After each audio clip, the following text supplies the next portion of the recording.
Saya pernah dengar Ustaz, katanya orang yang sudah meninggal arwahnya datang mengunjungi keluarga tiap malam Jumat. Apa benar itu Pak Ustaz? Tak ada dalilnya.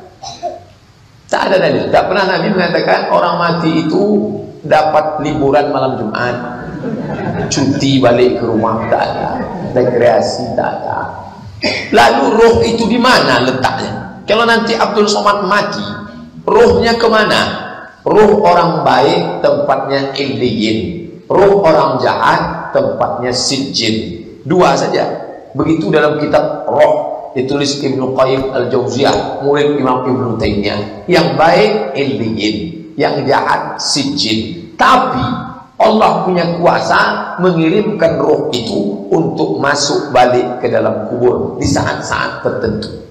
Lalu kalau saya ziarah ke kubur, Bapak Ibu ziarah ke kubur Abdul Somad, ini kubur Abdul Somad, mau puasa nih, lalu Bapak untuk almarhum Ustaz Abdul Somad Al-Fatihah.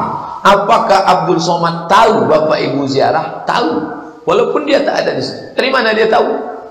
Dari CCTV dikasih orang. Oh, datang juga jamaah Raudatus Sholihin. Jadi jangan ragu. Itulah kenapa ketika kita lewat di situ kita ucapkan salam. Kau tadi ucapkan salam enggak? Ragu aku, Ustaz Somad entah ada entah tidak. Ustaz itu tetap tahu karena Allah kuasa untuk memberitahu kepada dia. Tadi jamaah mengucapkan salam, hai Abdul Somad. Siapa saja? Ada jamaah dari FSRNM, ada Pak Ketua Masjid, ada dari ini aja. Tapi ada yang satu tak ucapkan salam. Kenapa? Dia tak yakin kau tahu. Sedih saya. Kenapalah dia tak mau ucapkan salam? Maka ucapkanlah salam.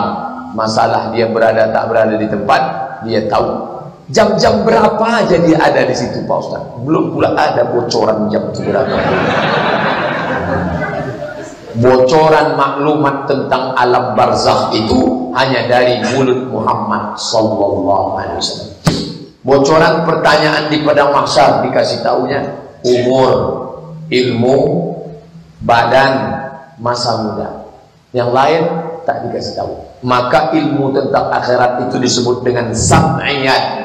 Sam'iyat, semua yang didengar telinga dari mulut Muhammad yang tertulis dalam hadis. Orang tak bisa menduga-duga. Menurut saya, roh itu datang malam Jumat. Saya siapa? Memangnya dapat wahyu.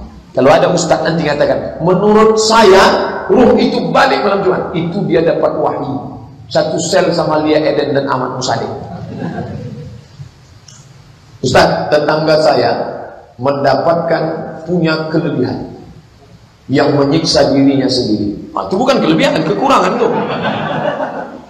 Yaitu dapat melihat orang yang bakal meninggal, bertentangan dengan Quran. Wa ma tadri nafsum maza taksibu ghada. Tak ada orang yang tahu apa terjadi besok. Wa ma tadri nafsum bi ayyi ardin tamut. Tak ada orang yang tahu di mana dia mati.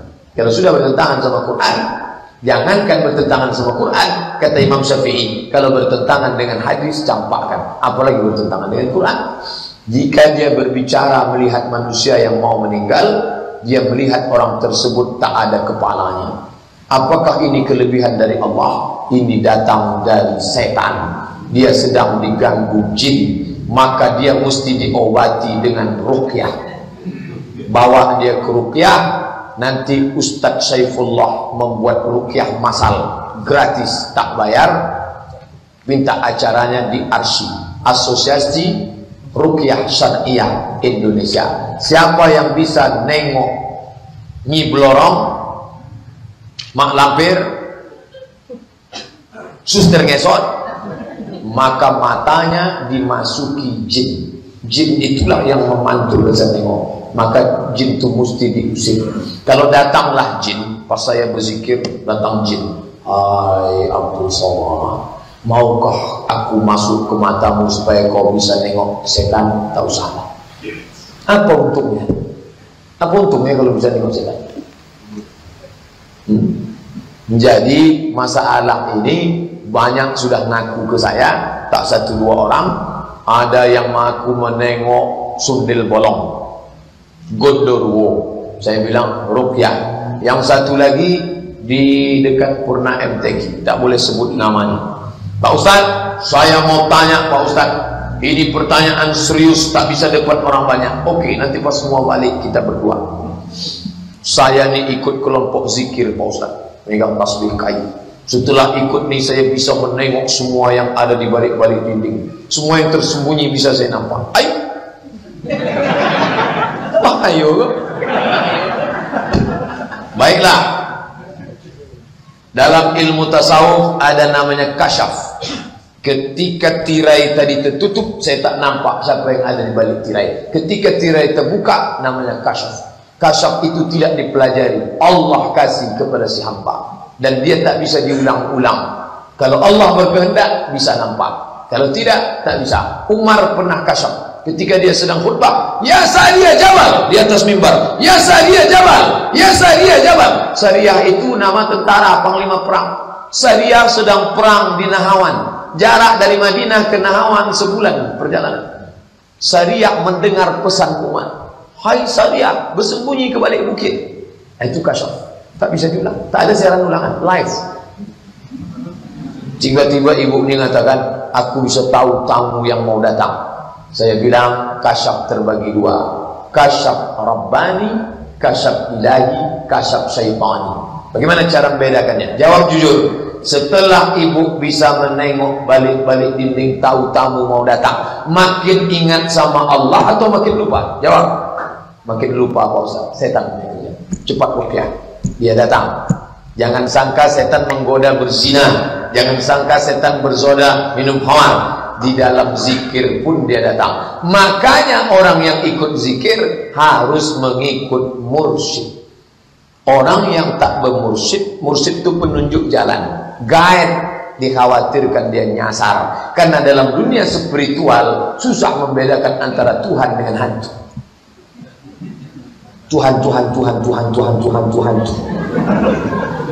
Maka mesti ada syekh mursyid. Man la syaikha lahu, siapa yang tak bersyekh, fasyaitanu syaikhuhu, setanlah syekhnya. Maka silsilahnya sampai ke tuan guru. Kalau tidak, mengkhawatirkan dia disesatkan setan. Alhamdulillah. Kalau ustaz bacaan imam kurang satu huruf, umpamanya begini, ihdinas siratal mustaqim, tidak pakai sin. Tak pakai sin, mana bunyinya? Ihdina siratal mustaqim. Bagaimana sholat kita Pak Ustaz? Sah atau tak sah? Kalau kurang hurufnya batal. Kalau sekedar talhin itu barisnya salah atau hurufnya pakai shad jadi sin. Ihdinas siratal, masih tetap. Tapi kalau kurang hurufnya, berubah maknanya, tak sah Fatihahnya, batal salatnya. Mana dalilnya? La salata, tidak sah salat liman lam yaqra bi Fatihatil kitab, bagi orang yang tak baca Fatihah. Andai terjadi macam itu, mana tahu musafir ke Medan, musafir ke Jambi, mampir ke masjid, tiba-tiba dapat imam yang tak lengkap 4 sehat 5 sempurna, maka solat itu diulang balik. Namanya solat i'adah. Solat itu terbagi 3. Solat pertama adah, solat kedua qadha. Solat yang sudah diikut diulang balik namanya adah. Maka fit and proper test imam paripurna, baca Fatihah. Bismillahirrahmanirrahim. Alhamdulillahi rabbil alamin. Ar-Rahmanir-Rahim. Maliki yaumiddin. Iyyaka na'budu wa iyyaka nasta'in. Ihdinas siratal mustaqim. Siratal ladzina an'amta 'alaihim ghairil maghdubi 'alaihim waladdallin. Lebih kurang begitulah agak-agak. Sikit lagi Ustaz. Yang mana lebih baik kita baca? Pakai Rabbana bisalam atau fahayyina Rabbana bisalam?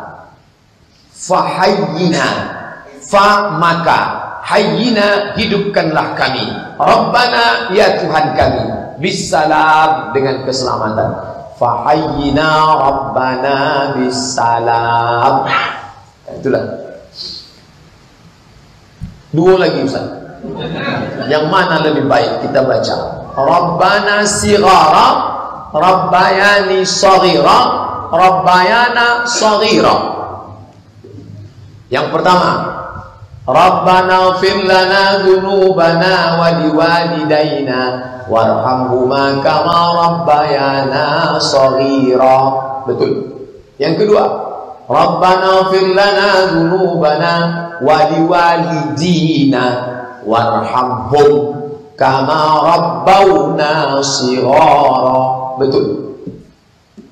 Secara bahasa mana yang betul? Keduanya sama betul. Apa bedanya? Yang pertama, ya Allah ampunilah kedua orang tua kami sebagaimana mereka berdua menjaga kami ketika kami masih kecil. Mereka berdua. Sedangkan yang terakhir tadi digabungkannya semua. Jagalah orang-orang tua kami sebagaimana mereka. Banyak.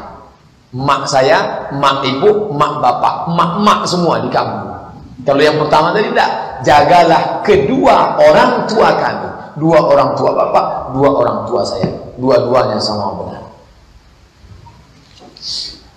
Minta tolong dijelaskan Ustaz. Udah saya jelaskan. Sebelum dan sesudahnya kami tak lupa aturkan terima kasih. Jazakumullah khairan. Hormat kami yang membuat. Mudah-mudahan apa yang kita kaji ini berubah menjadi amal soleh. Amin. Terima kasih atas segala perhatian. Mohon maaf atas segala kesilapan. Subhanakallahumma wa bihamdika asyhadu an la ilaha illa anta astaghfiruka wa atubu ilaik. Wa sallallahu ala sayyidina Muhammad wa ala alihi wa sahbihi wasallam. Walhamdulillahirabbil alamin. Taqabbalallahu minkum minna wa minkum taqabbal ya karim. Assalamualaikum warahmatullahi wabarakatuh. Waalaikumsalam. Terima kasih.